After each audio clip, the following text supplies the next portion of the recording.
Today is Wednesday, August 24th, 2016. And what I want to show you in a few minutes is the interview I did yesterday with Miss Tomi Lahren of the Blaze Network TV. Now, if you don't know what the Blaze is, it's a Glenn Beck operation. It's a website, also a network TV show. It's on Dish Channel 212, and it's also on Verizon Channel 112. And you're also able to catch it on Roku, Fire Stick, and Apple TV.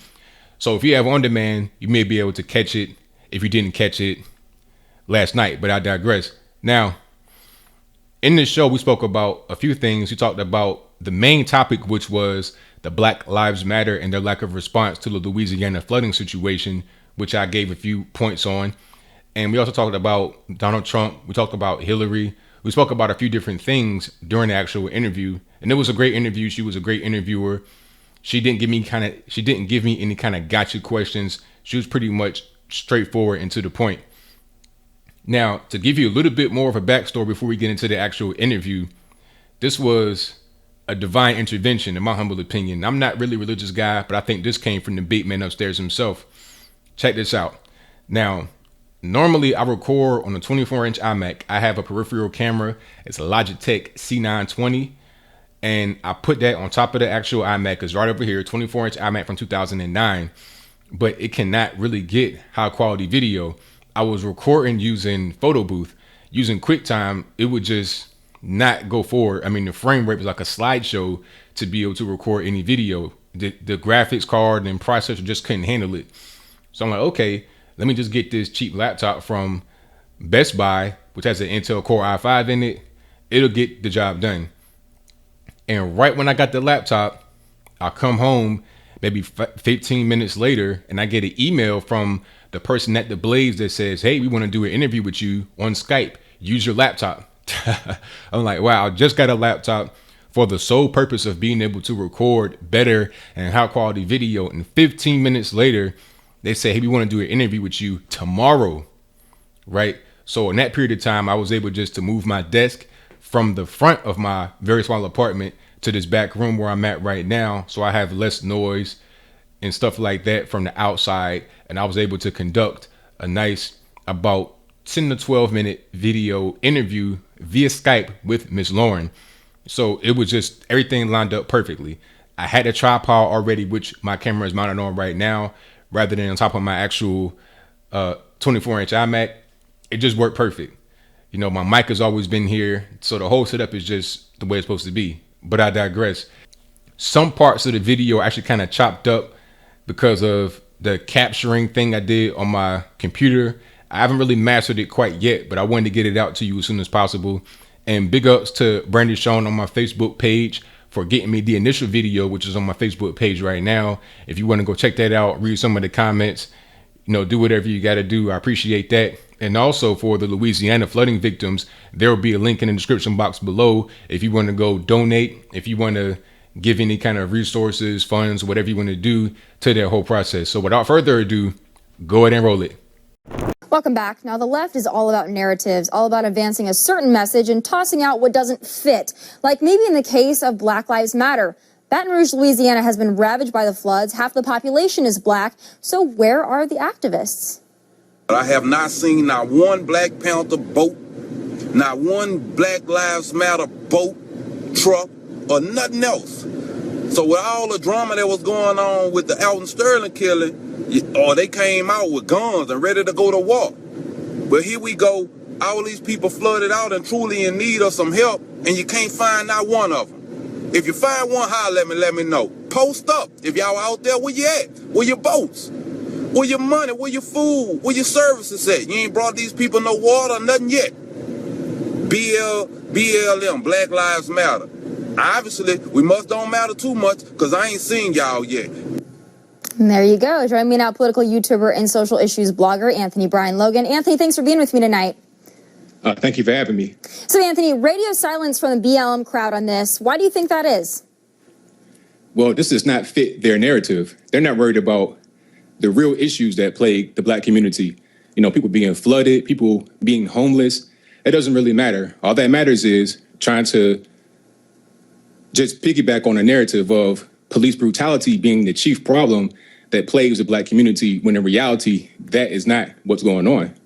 Sheriff Clark actually said something this morning that I found to be incredibly insightful. He's saying that Black Lives Matter doesn't really care about black lives. It cares about political power. Now, I've said this time and time again. I want to get your thoughts on it. I believe at the outset, Black Lives Matter and the activism behind it was designed to advance some notion of social justice. I think it turned very ugly when they were injected with media attention and some sort of political power. I don't think that the movement has any legitimacy left. I think we saw that in Milwaukee. I think we're seeing that in Baton Rouge, Louisiana, post-flood. What is your take? Does the movement have any credibility left to its name?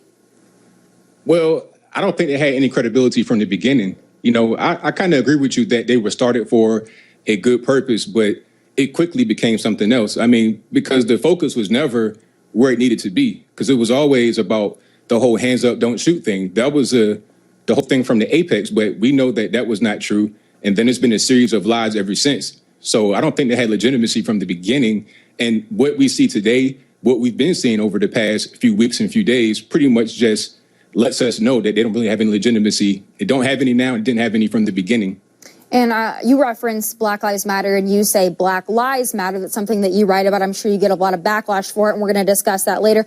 But I want to talk about what they're going to say, what they're going to retort to folks like you and I that call them out in post-flood aftermath. They're going to say, oh, we're a social justice movement aimed at police brutality. This isn't our area. However, I did some final thoughts yesterday, and I mentioned that they have over $100 million being funneled into their initiative right now, 33 million of that from George Soros. So it's not as if they don't have the money. They also expanded their platform to include other things, including climate change as one of them, and ridding the world of fossil fuels. So I'm not sure if you've heard anything from the Black Lives Matter activists where DeRay McKesson is on all of this, but I'm wondering if they're going to play that card. Well, I mean, it's just crazy. I mean, at this point, Black Lives Matter, I'll call them Black Lies because they don't really tell you what's going on with the black community. They're all about pushing the narrative, and whatever kind of lie they want to parrot, they'll do that. That's pretty much all they are at this point. And any other political entity just wants to jump on and do whatever they want to do within the Black Lives Matter movement. I think within the movement, there are some people that want to have change, that want to be positive. However, when you're infused with all this capital from all these bigwig political people, there's not much you can really do when the leaders of the group that you're following are beholden to those bigwig political people. Like you said, the DeRay McKessons of the world, maybe even the Sean Kings of the world who are no longer in it. They're pretty much funded by these big people, and there's not much you can do with that, especially if you want to follow the leaders of the organization blindly. And they've been given the limelight now. We know, I mean, everything that they do becomes headline news, but they're not discredited by and large by the mainstream media. It's something that I do and I take a lot of heat for, but I'm happy to do it. I'm sure you are as well. That's why I want to talk about some of the backlash here. I mean, you say Black Lives Matter. You say that they're a group that didn't have any credit from the get-go. What kind of backlash do you receive from the black community being a black male and speaking out against them? I get everything, just the typical stuff. I'm sure you've heard it before. If you have any black conservatives on your show here, and pretty much the Uncle Tom, Coon, sellout, race traitor, Benedict Arnold, everything you want to imagine, I've been called it. And really what it is, it's a knee-jerk reaction because people they're not able to come up with a sound argument against what you do. Because many people in the black community were raised this way. We're raised to believe that the Democrats are the ones that are for us.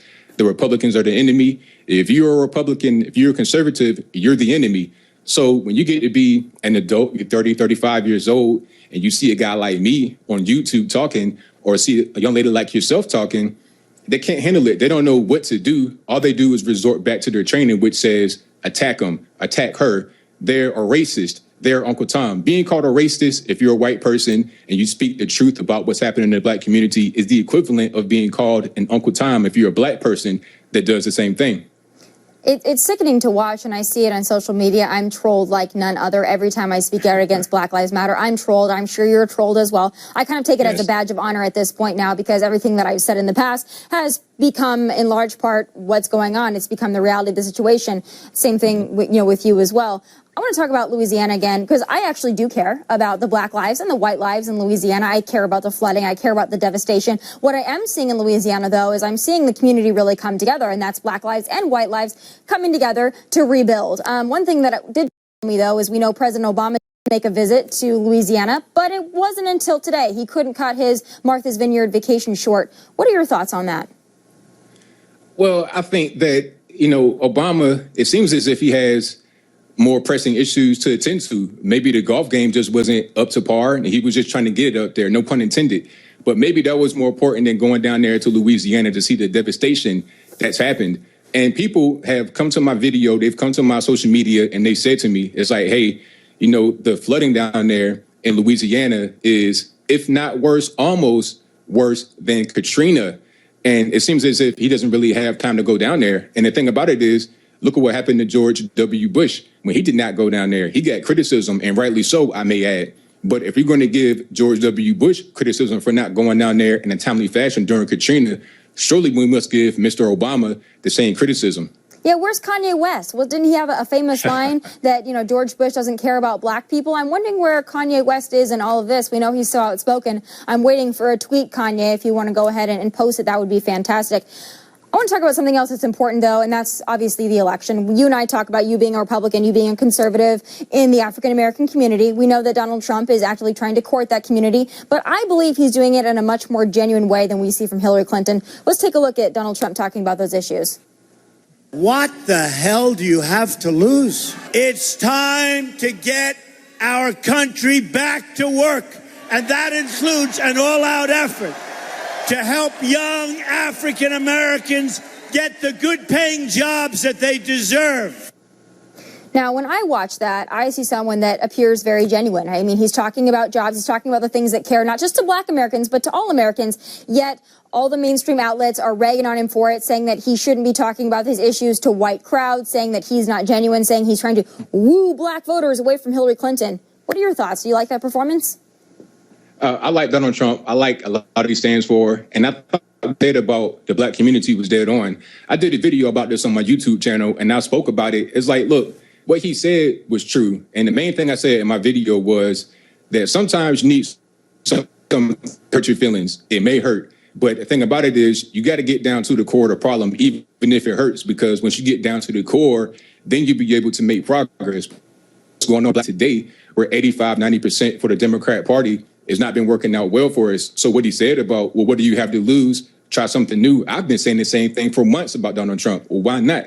Look at the deplorable conditions of the black community. Why not try something else? If nothing else, even if you're not a conservative, just put the foot of the Democrat Party to the fire and make them do something for us rather than just taking our vote for granted. So I'm back with what he said 100%. And I think jobs are what is going to help save not only the black community, but the white community, the American community altogether. I think that his message, unlike Hillary Clinton, where she panders to Black Lives Matter and she sits there and screams it and she talks about having hot sauce in her purse and all these things that she does to pander to the black community, I don't take that as genuine whatsoever. It's inauthentic to me. However, when I see Donald Trump talking about it, yeah, he's talking to a white audience, but he's talking in front of cameras. He's saying, this is my goal. I want to create jobs for all Americans. I believe it's very genuine. Last question for you. What do you think the turnout is going to be for the African-American population come November? And which way do you think this is going to swing? Does Donald Trump still have a chance? I think Trump's going to win. I mean, I don't think that's really a question at this point. I mean, you may see some of these polls, they come out and say that Hillary Clinton is going to win, but I don't think that's really going to be what's going on in the end. I think Trump will win. And the energy I'm feeling right now in this election cycle is the same energy I felt in 2008 when Mr. Obama came into office. It's the exact same thing. I don't see how Hillary Clinton can really win, especially with all her problems, with the email scandal, with all the, with the Hillary's America movie that came out, with just her general issues she has going on in health. I mean, it's too many problems she has. And then Trump has too much of a groundswell, too much of a, almost like a cult-like following. And then too many things he says really hit people that may not necessarily be involved with the election process in previous years, but now they want to be involved because they're excited about what Donald Trump says. So I think that as far as a black vote, he probably would get at least 25 to 30%. Now, that may seem like it's low to some people, but let's look at Barack Obama. He got, 90% of the black vote. So for a Republican to get 25, maybe 30% of the black vote is huge. And I think the black vote, along with the Hispanic vote, and along with just the general public, regardless of what color you are, I think he'll have a groundswell and he'll be able to win come November. It's definitely a movement. And I will say this, you reference Hillary's America. In closing here, I would love to see you partner with someone like Dinesh D'Souza. I'd love to see you guys go on a speaking tour and speak the truth about this thing. I think it would really resonate with those in your community and those in his community as well. And we would get that same kind of groundswell effect and maybe turn the tide a little bit. So I'm going to talk to Dinesh about that. And I'm going to pitch him your name because he's become a close friend of mine. Thank you so much for being with me tonight. Thank you for having me.